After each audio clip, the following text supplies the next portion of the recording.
अस्सलामुअलैकुम व्यूअर्स, मैं हूं समीना पाशा। उम्मीद है आप लोग खैरियत से होंगे। व्यूअर्स, कुछ अहम खबरें और अपडेट्स लेकर इस व्लॉग में आपके सामने हाजिर है। जनाब, खबरें हैं बेतहाशा इंपॉर्टेंट, क्योंकि इमरान खान साहब की आज जो गुफ्तगू है अडयाला जेल से, वो काफ़ी भारी किस्म की गुफ्तगू है। बहुत ही अहम गुफ्तगू इमरान खान साहब की आपके साथ शेयर करेंगे।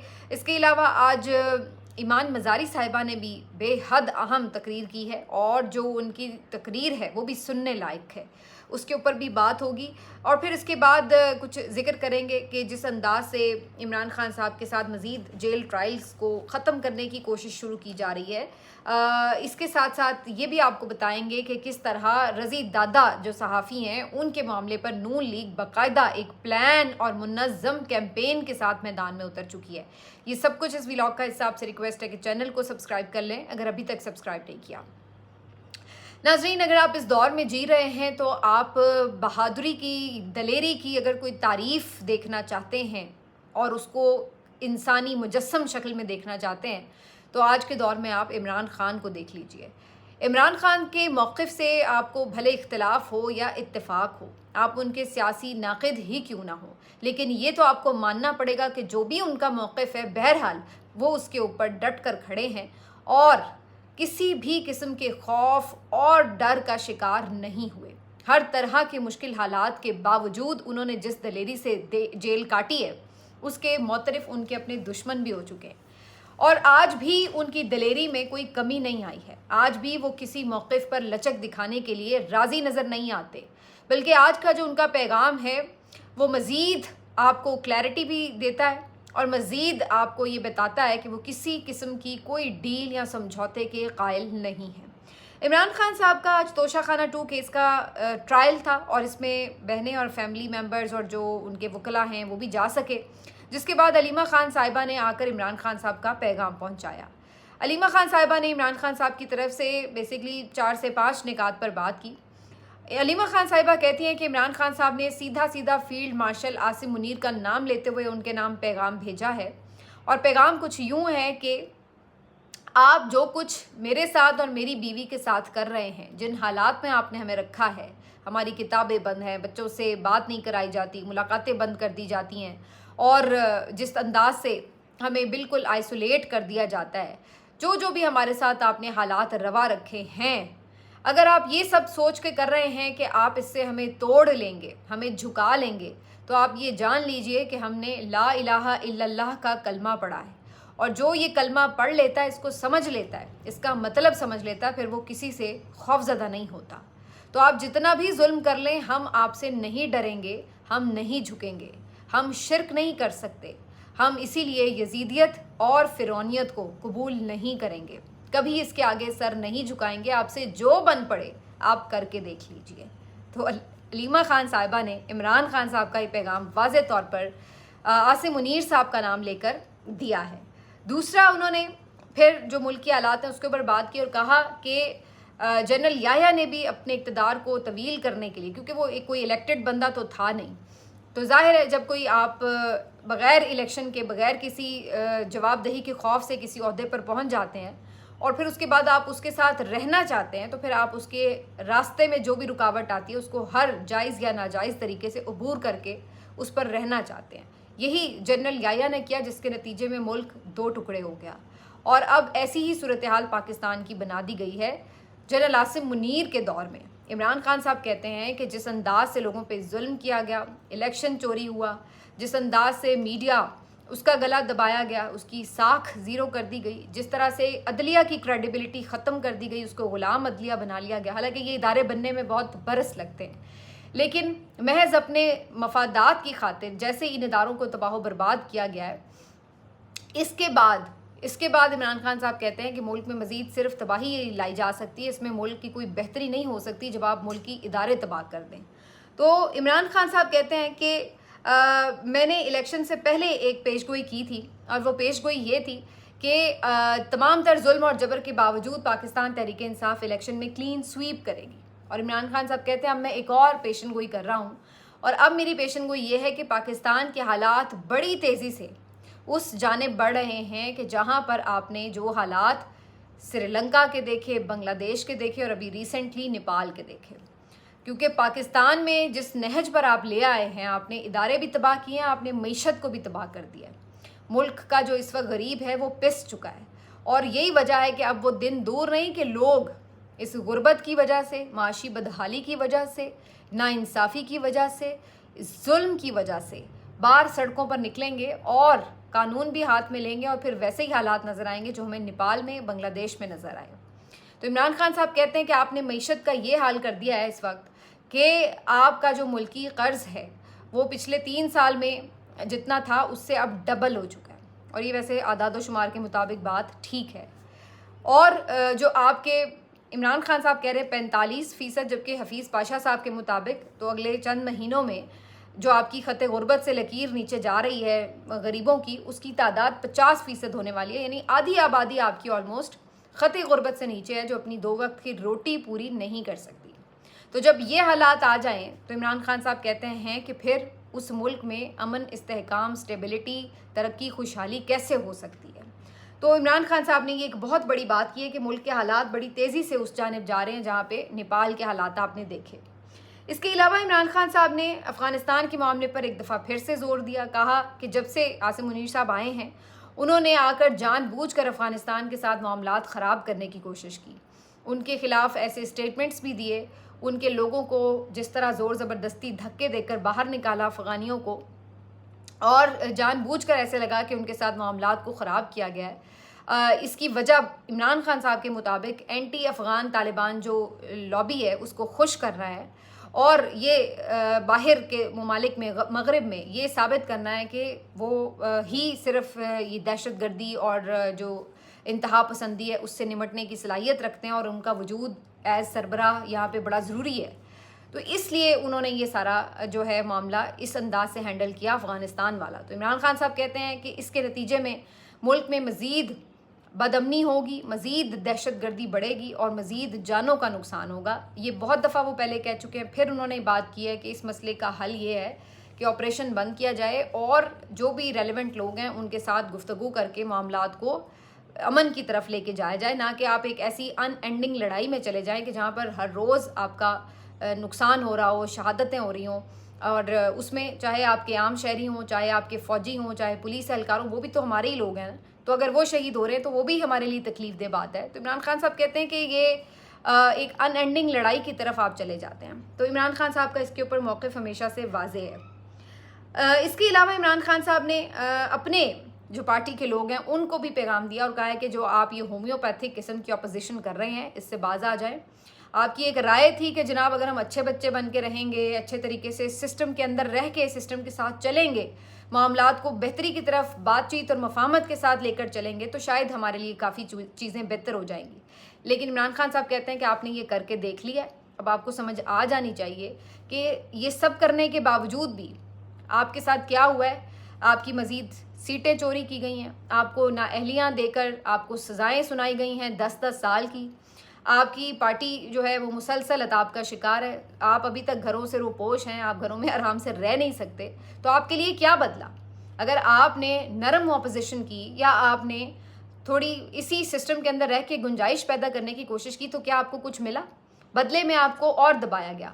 तो अब आप इस सिस्टम से डरे नहीं, बल्कि इमरान खान साहब कहते हैं जब कोई डरता है तो उसको उतना डराया जाता है, लिहाजा डरना छोड़ दें और डट कर अवाम की राय पर मबनी ऑपोजिशन करें। क्योंकि अगर आप ये नहीं करेंगे तो ये तो पहले ही आपको माफ़ी नहीं दे रहे, फिर अवाम भी आपसे नाराज़ होंगे और आप अपनी सियासी कब्र खोद रहे होंगे। मतलब सियासी कब्र खोदने का ये है कि जिस तरह आज हुकूमती जमातों का हाल हुआ हुआ है ना अवामी मकबूलियत में, वही आपका हाल हो जाएगा। तो जो अवाम की बात करेगा, डट कर करेगा, निडर होकर करेगा, उसी की सियासत बचेगी। अगर आप ये सोच रहे हैं कि पहले की तरह जैसे एक दौर में सियासत चलती रही, कुछ इधर की बात कर ली, कुछ उधर की, विकेट के दोनों तरफ खेल लिया, तो वो दौर अब रहा नहीं। अब लोग परख सकते हैं, सोशल मीडिया का दौर है, हर चीज़ खुलकर सामने आ जाती है। तो खान साहब कहते हैं कि अगर आप ये कर रहे हैं तो बचेंगे आप फिर भी नहीं, बल्कि इधर से फिर ये वाला सिस्टम तो आपको मार ही रहा है, फिर अवाम भी आपको मारेंगे। और फिर लास्टली इमरान खान साहब ने हिदायत की कि जो जलसा 27 सितंबर को मुनक़िद किया जा रहा है पेशावर में, उसमें भरपूर तरीके से पार्टिसिपेट किया जाए। कारकुन हर तरह जोश जज्बे के साथ पूरे मुल्क से आएँ और इस जलसे को कामयाब बनाएं। तो ये इमरान खान साहब का पैगाम। काफ़ी तगड़ा पैगाम, क्योंकि इस पैगाम में 2-3 बातें बड़ी वाज़ेह। इमरान खान साहब किसी भी नरमी के लिए ना तो कोई नरमी और लचक दिखाने के लिए तैयार हैं, और ना वो अपनी पार्टी से ये एक्सपेक्ट अब कर रहे हैं कि मज़ीद कोई आप मफाहमत की कहानियाँ लेकर, मुज़ाकरात की दवाई लेकर या विकेट के दोनों तरफ खेलने की चालबाजियाँ लेकर मेरे पास ना आए, ना खुद इसके ऊपर चलें। तो ये तो एक बड़ी क्लैरिटी से इमरान खान साहब ने पैगाम दे दिया है। अब मेरा ख्याल है पीटीआई के लोगों को ये डिसाइड कर लेना चाहिए कि या तो आप इमरान खान से इजहार लाताल्लुकी कर दें, जैसे अल्ताफ़ हुसैन के साथ MQM पाकिस्तान ने किया, तो उनकी अपनी जो यहाँ पे सर्वाइवल थी वो मुमकिन हो सकी। उन्होंने कहा कि जी उनसे हमारा कोई ताल्लुक़ नहीं, अपनी एक MQM पाकिस्तान बना ली और अपने तरीके से सियासत शुरू कर दी। ये अलग बात है कि फिर उसके बाद अवाम में उनकी कोई मकबूलियत रही नहीं। तो या तो पीटीआई भी अब अपने तौर पर ये डिसाइड कर ले कि जी इमरान खान तो हमारी बात नहीं सुन रहे, इमरान खान तो पता नहीं किस नज़रिए पे चले गए हैं, इनकलाब वाले नज़रिए पे। इनकलाब यहाँ आ नहीं सकता, तो इमरान खान के नज़रिए से हम मुत्तफ़िक नहीं हैं, लिहाजा हम उनसे ऐलान ला ताल्लुकी करते हैं। और फिर आपको जैसी पार्लिमानी सियासत करनी है, PMLN जैसी, ANP जैसी, पीपल्स पार्टी जैसी, आप करते रहें। लेकिन अगर आप इमरान खान का नाम जपते हैं तो फिर ये 2 नंबर ही नहीं चलेगी कि आप उसके नज़रिए से मुत्तफ़िक भी ना हों लेकिन आप कहें कि जी हम उनके साथ हैं। तो फिर यहाँ पर अब आपको क्लैरिटी लानी पड़ेगी, इसके अलावा आपके पास कोई चारा नहीं है। या तो ला ताल्लुकी करें और खुल के करें, और या फिर ना ला ताल्लुकी करें तो फिर पूरी तरह डट के उसके साथ खड़े भी हों ताकि पता लगे कि आप उसके साथ खड़े हैं। इसके अलावा मेरा ख्याल है दरमियानी रास्ता अब जो है PTI के लिए ख़त्म होता चला जा रहा है। और बाकी जो बातें हैं उसके ऊपर क्या ही कमेंट करें, वो तो अब बड़ी साफ़ हैं कि इमरान खान साहब अगर फील्ड मार्शल का नाम लेकर तमाम गुफ्तगू कर रहे हैं तो इससे तो यही ज़ाहिर होता है कि इमरान खान साहब अपने लिए कोई गुंजाइश पैदा करने के लिए, लचक दिखाने के लिए तैयार नहीं हैं, और वो मेंटली प्रिपेयर हैं कि जो भी उनके साथ किया जाए, भले उनकी जान ही क्यों ना चली जाए, क्योंकि वो बारहा कह चुके हैं कि भले मेरी जान ही क्यों ना चली जाए, मैं मौक़िफ़ से पीछे नहीं हटूँगा। तो इसका मतलब है कि वो इस मौके के ऊपर बिल्कुल मेंटली इस चीज़ के लिए सिर्फ कह नहीं रहे, वो करके भी दिखा सकते हैं कि वो अपने मौक़िफ़ में पीछे नहीं हटेंगे। भले 2 साल की जेल उन्होंने काट ली है तो वो थके नहीं हैं इस जेल से, इस जेल ने उन्हें तोड़ा नहीं है। तो ये तो जी इमरान खान साहब की गुफ्तगू हो गई। अब आगे जो मज़ीद इसमें इंटरेस्टिंग खबरें हैं वो ये कि जो आपकी इस्लामाबाद हाई कोर्ट है, वहाँ का जो मामला है वो काफ़ी गर्म है। आज मोहसिन अख्तर कियानी साहब को जो काम करने से हटाया गया, उनके नाम रोस्टर में से निकाल दिए गए, तो उस मामले के ऊपर 2-3 जजेस ने उनसे इज़हार यकजहती किया। जस्टिस बाबर सत्तार ने हेयरिंग नहीं की, जस्टिस समन रिफत साहिबा ने हेयरिंग नहीं की मुख्तलिफ केसेस की। सरफराज डोगर साहब ने आज कॉज लिस्ट कैंसिल की हुई थी, न जाने क्यों। और उसके अलावा जो मोहसिन अख्तर कियानी साहब हैं, सिर्फ उन्होंने केसेस की समाअत की, और बाकी जो एडिशनल जजेस हैं उन्होंने केसेस की समाअत की। तो ज़्यादातर आज इस्लामाबाद हाई कोर्ट में केसेस की समाअत नहीं हुई। इसके अलावा आज अहम जो वकला तंजीमें हैं, बॉडीज़ हैं, उनके इजलास भी बुलाए गए हैं, उस पर भी बातचीत हो रही है। आज एक तकरीब में जो ये हैं आपकी ईमान मज़ारी साहिबा, उनकी जो गुफ्तगू है वो भी सुनने लायक है। उन्होंने कहा है कि ये तकरीरें वगैरह तो हम बहुत करते रहे हैं, अब तकरीरों से निकल कर आगे कुछ बढ़कर करने का वक्त है। तो वो आज बहुत सीधी उन्होंने भी बातें की हैं, सीधी सीधी। उन्होंने कहा है, उनका ये इल्ज़ाम था सरफराज डोगर साहब पे कि जो जजेस उधर GHQ से अपॉइंट होकर आते हैं वो समझते हैं कि वो कुछ भी बदमाशी कर लेंगे, कोई भी अपने तरीके से अदालत चलाने की कोशिश करेंगे तो उनको उसका लाइसेंस मिल गया। तो ऐसा नहीं है। और उन्होंने कहा कि हमें भी हमारी यूनिफॉर्म की इज़्ज़त, यानी जो वकला की यूनिफॉर्म है उसकी इज़्ज़त बहाल कराने की ज़रूरत है, और वो ऐसे ही बहाल होगी कि जब हम तकरीरों से निकल कर अब अमली तौर पर कुछ करके दिखाएंगे। और उन्होंने वाज़े तौर पर चैलेंज दे दिया है सरफराज डोगर साहब को कि आपको यहाँ से जाना होगा। इस्लामाबाद हाई कोर्ट आपके लिए नहीं है, इसके दरवाजे आपके लिए बंद हैं, आपको यहाँ से जाना होगा। तो ईमान मज़ारी तो डट गई हैं जी, उन्होंने कह दिया है कि उन्होंने चीफ जस्टिस को छोड़ना नहीं है। जो रिमार्क्स उन्होंने दिए उन्होंने दोहराए कि आप कैसे ये कह सकते हैं कि अगर मैंने पकड़ लिया तो, आप कैसे ये कह सकते हैं, ये कोई बदमाशी है, ये कोई गुंडागर्दी है कि आप इस तरह किसी को बोल देंगे। तो वो तो जनाब भाई बड़ी क्लियर हैं और सीधी सीधी उन्होंने ठक ठक ठक बातें की हैं। वकला तंजीमों को शर्म दिलाने की कोशिश की है, अगर थोड़ी शर्म आ जाए, वैसे तो मुश्किल है लेकिन कोशिश ज़रूर उन्होंने की है। तो ये भी काम अब काफ़ी गर्म हो गया। अगर मज़ीद इनके साथ जो वकला बॉडीज़ हैं वो जुड़ती हैं, मुझे ये लग रहा है कि ये मामला काफ़ी गले पड़ा है जस्टिस सरफराज डोगर साहब के, और उनको इस बात का अंदाज़ा भी है कि ये एक ठीक ठाक बड़ी किस्म की नो बॉल जो है वो उन्होंने कर दी है, जो अब उनसे संभाली नहीं जा रही, और उसको संभालने के चक्कर में मज़ीद वो गलतियां भी कर रहे हैं। तो ये बात भी अपनी जगह दुरुस्त है। ऐसी ही एक नो बॉल जो है वो रज़ी दादा ने भी की, रिजवान रज़ी, जो कि मैंने आपको काफ़ी दफ़ा उनका तारुफ करवा चुकी, मज़ीद क्या करवाऊँ। नून लीगी सहाफ़ी हैं, उनके कैंप के सहाफ़ी हैं, उन्हीं का बयानिया प्रमोट करते हैं। उसमें तो चलें कोई बात नहीं, अगर आपको कोई जमात सही लगती है आप उसका बयानिया लेके चलते भी हैं तो अब उस पर भी हम आपको कह देते हैं कि भी ठीक है, अगर आप उसको समझते हैं ठीक है तो ठीक है। लेकिन जिस गलाजत का वो इजहार करते हैं अपने वीडियोस में और अपनी व्लॉग्स में, ख़ास तौर पर ख़वातीन के लिए जो नाजेबा अल्फाज इस्तेमाल करते हैं, सूबाई तासुब की बातें करते हैं, बेतहाशा उनकी ऐसी गुफ्तगू है जो कि बहुत ही कॉन्ट्रोवर्शियल है और फेक न्यूज़ भी देते हैं। तो वो बड़े लाडले हैं मरीम नवाज़ साहिबा के और अता तारड़ साहब के और ये नून लीगी कैंप के। तो जनाब उनके साथ जो सिंधी वालों के बारे में उन्होंने सारे कमेंट्स दिए, उसके ऊपर ठीक ठाक उनकी जो है जान आ गई मुश्किल में, और फिर नौकरी गई, स्टैंडिंग कमेटी ने बुला लिया, वहाँ पे पीपल्स पार्टी का ज़रा तगड़ा होल्ड है, उन्होंने जनाब उनको माफ़ी भी मंगवाई और उसके बाद उनका यूट्यूब चैनल बंद करने के लिए सिफारिश भी भिजवा दी।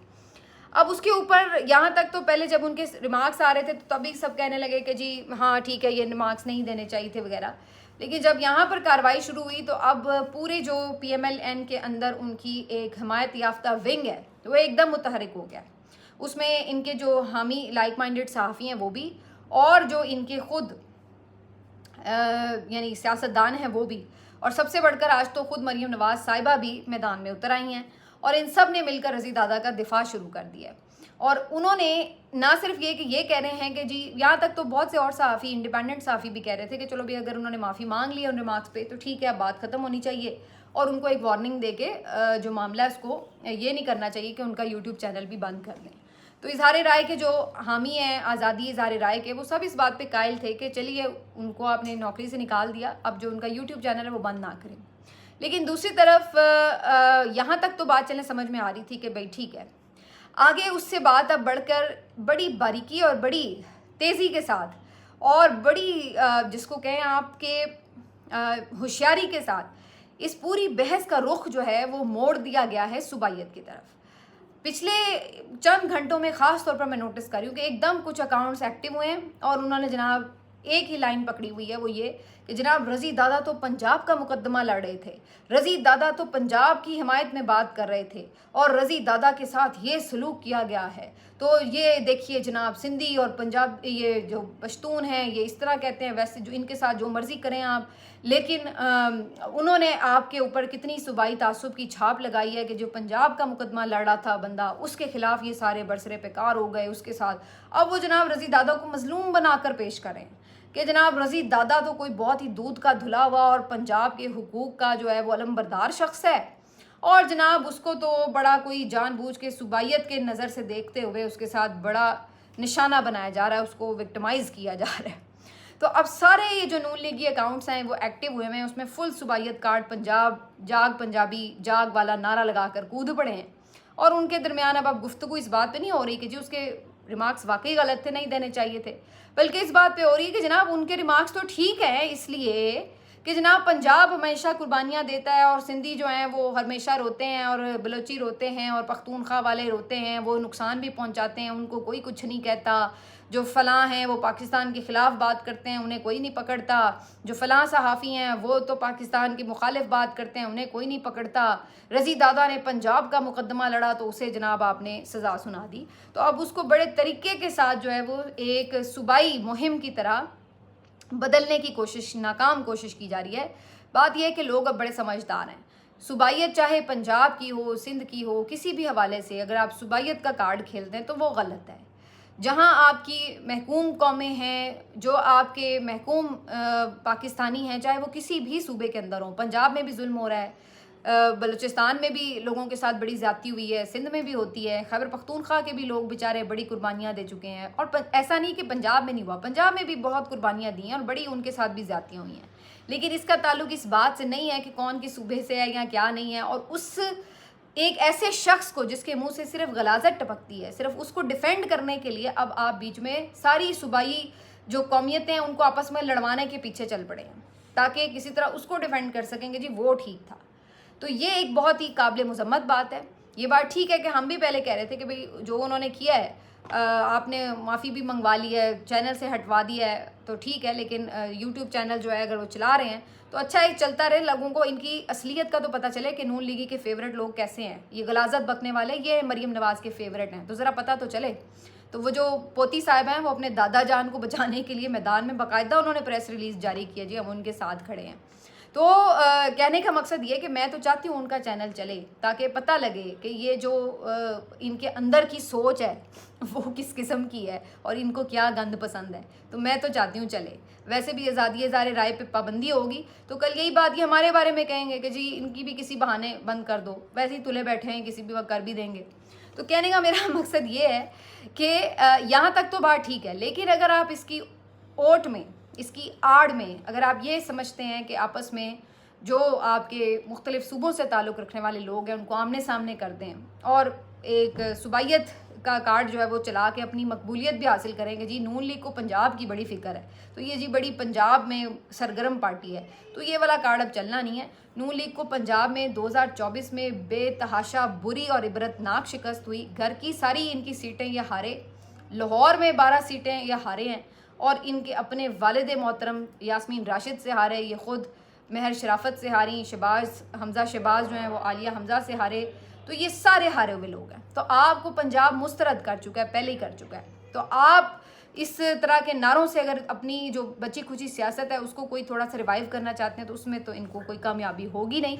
अलबत्ता ये मैं फिर कहूँगी कि रज़ी दादा साहब का चैनल चलने दें, क्योंकि हम दिखाना चाहते हैं लोगों को कि मरीम नवाज़ की पसंद कैसी है। मिलते हैं आपसे अगले व्लॉग में, अपना ख्याल रखिए, अल्लाह हाफ़िज़।